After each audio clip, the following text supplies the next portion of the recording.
Welcome to the Falcon News Podcast. Everything you need to know to ship like a pro.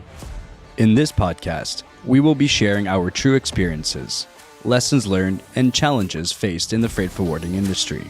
Today, meet Patrick, the CEO of Falcon. Welcome to Falcon Freight Forwarding News Podcast. I'm with Patrick, our CEO. Welcome, Patrick. It's a pleasure. What changed in global logistics in 2025 and how will it affect this year?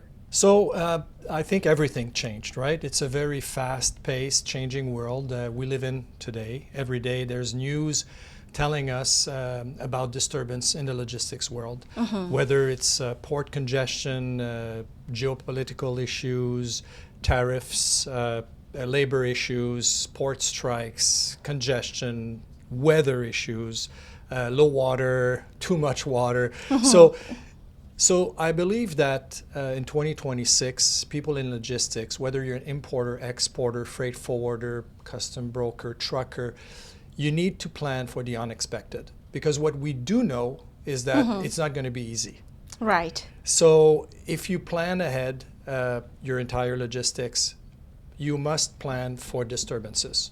That is a key factor. And people in logistics who will plan for the unexpected will win, and others will stay behind. That's right. And what are you saying? Problems are no longer surprising. That's exactly correct. So if you don't think forward and you don't plan for disturbances as your cargo is moving throughout the world, then you will always be putting out fires. Right. And that costs money. All right.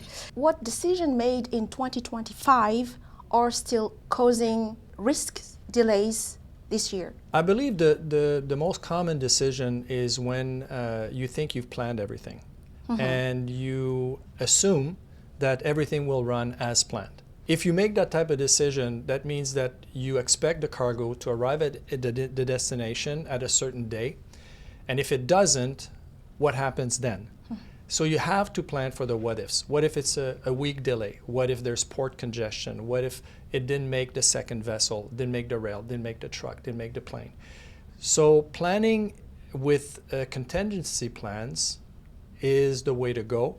And people who don't do that will have higher cost, delays, disturbance that will have an impact on their organization. Interesting.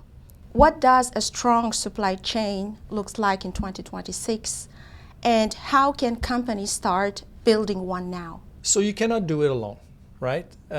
Logistics managers, whether you're an importer or an exporter, a freight forwarder that is advising your clients about logistics today, you need to understand the entire logistics spectrum. What ports are being delayed? What strikes are happening in the world? And if your client is coming to you as a freight forwarder asking you for a rate, the first question would be, when do you actually need it? So you need to make your freight forwarder a partner. You need to make your carriers partners. That's right. So that they can have your back when your freight is moving and manage expectations. That's the most important thing. Patrick, thank you very much for sharing your insight today. You're welcome. If this topic interests you, you can read more in our article, Freight Forwarding in 2026, What Truly Matters. Thank you for listening. If you like this episode, please take the time to add your comments below and follow us. Go to falconfreight.ca to learn more.